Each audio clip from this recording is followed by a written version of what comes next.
Meninas, vamos falar de coisa boa? Falar de história é sempre muito bom, né não? Olha só, vamos falar da Idade Moderna. Bom, mas antes da gente falar da Idade Moderna, eu quero dizer para vocês que a Idade Moderna ela está dentro de um contexto do que a gente chama de recorte histórico da história. Ela é um momento aí da história, tá? Um momento como foi a Idade Antiga, como foi a Idade Média, né? Como foram aí outras épocas pré-história, ok? Que muita coisa importante aconteceu. Nós chamamos isso de período histórico. Para vocês entenderem melhor, periodização da história é um método cronológico usado para contar e separar o tempo histórico da humanidade. A periodização, esse nome difícil que eu enrolo para falar, é um estudo da história geral da humanidade que costuma dividir a história humana por convenção e para fins didáticos, ou seja, para facilitar o entendimento de vocês, alunos. Então vejamos, pois, olha só, esses períodos eles são divididos em 5, tá? Eles podem ser chamados aí de épocas ou idades, tá? Ao que se denomina periodização clássica da história. Então olha só, ela é dividida em 5. Nós já vimos sobre a pré-história. Pré-história lá dos tempos dos homens da caverna, povos coletores, caçadores, ok? Nós já vimos a respeito da Idade Antiga, a Idade Antiga, Grécia, Roma, perfeito? Nós já vimos sobre a Idade Média, feudalismo, peste negra, e agora nós vamos ver a Idade Moderna. E futuramente, à medida que a matéria for avançando, nós vamos ver a idade contemporânea, que é a idade, né, ou a época que nós vivemos hoje, atualmente. Então tá aí, né, os 5 períodos históricos. Se houver uma pergunta, quais são os 5 períodos históricos?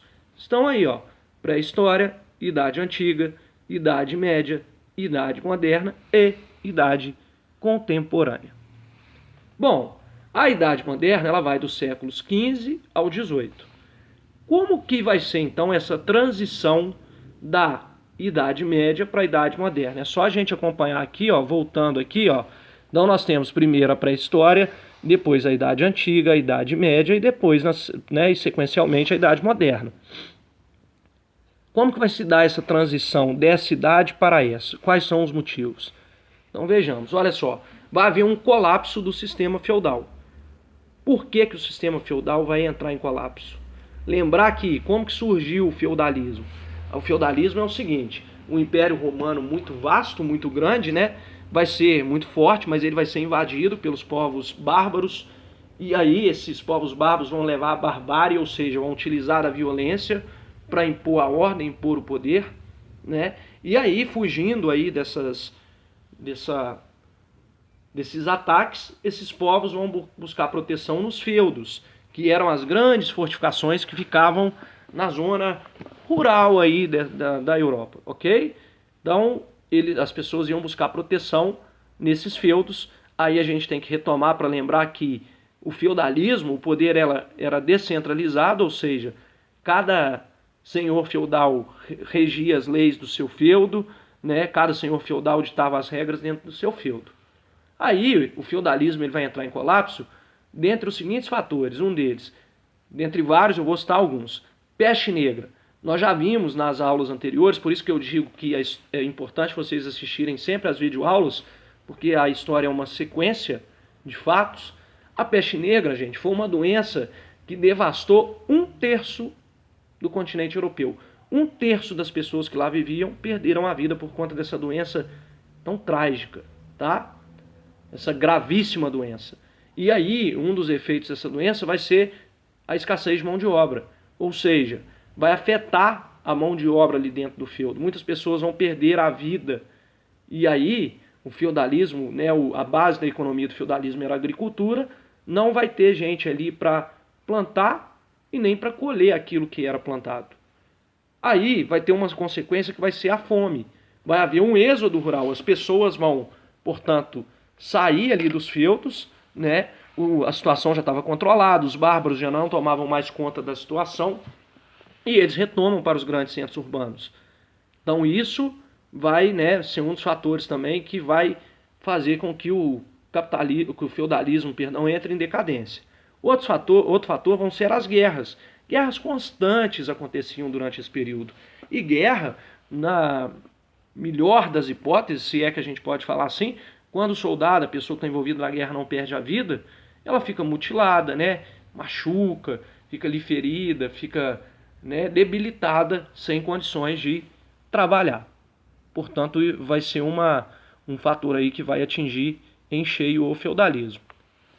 E aí, claro que com esses fatores todos que eu disse, peste negra, a fome, vai haver um abandono gradativo dos feudos. Os feudos vão ficando abandonados, né? Os servos vão deixando os feudos. Bom, gente, com isso tudo vai haver a ascensão, o surgimento de uma nova classe social na Idade Média, que é a burguesia, e aí a nobreza vai entrar em crise, o que vai permitir a ascensão da burguesia. A burguesia é formada por grandes comerciantes, né, ou até mesmo pequenos comerciantes, que vão começar a prosperar através do comércio, muitos deles, a grande maioria, ex-servos. E aí a nobreza ela vai perdendo poder, tá? Os senhores feudais vão perdendo poder. O rei, gente, ele passa a centralizar o poder nas mãos dele, garantindo privilégios e interesses. Aí o rei vai se aproximar de quem? Epa, vou me aproximar dessa classe que está surgindo. Se aproxima dos burgueses, é uma troca.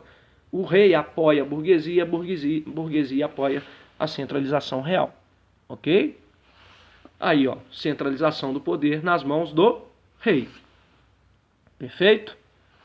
Quem que apoiava o rei, então, nessa ideia de centralizar o poder? A burguesia. Os burgueses vão apoiar o rei buscando leis que vão beneficiar o comércio, né, pensando em si próprios. A nobreza vai apoiar o rei para garantir, conforme eu disse, os privilégios, como, por exemplo, na esperança de não pagar impostos, né, de ter alguns privilégios aí que só o rei poderia dar. Jogo de interesse. E aí, olha só, o rei, ele centraliza o poder com recursos da burguesia, os impostos pagos pelos burgueses e o apoio político da nobreza. Por que burguesia, gente? Presta atenção. As cidades, para serem protegidas de futuras invasões, elas eram chamadas de burgo, daí o termo burguesia. Eles começaram a ser murados, né? Eram fortemente armados. Como, por exemplo, é como se uma casa, né, que para ser protegida construísse um muro alto, ou se uma cidade que estivesse sendo ameaçada, por exemplo, construísse, né, fortalezas nas entradas aí, as pessoas só entrassem nas cidades se fossem autorizadas. Perfeito? Aí, dando sequência aí na história, nós vamos ver que um dos principais fatores aí que vão caracterizar a Idade Moderna é a formação do Estado moderno. No nosso próximo vídeo, nós vamos entender o que se trata desse Estado moderno. Corretinho? Então, até o nosso próximo encontro.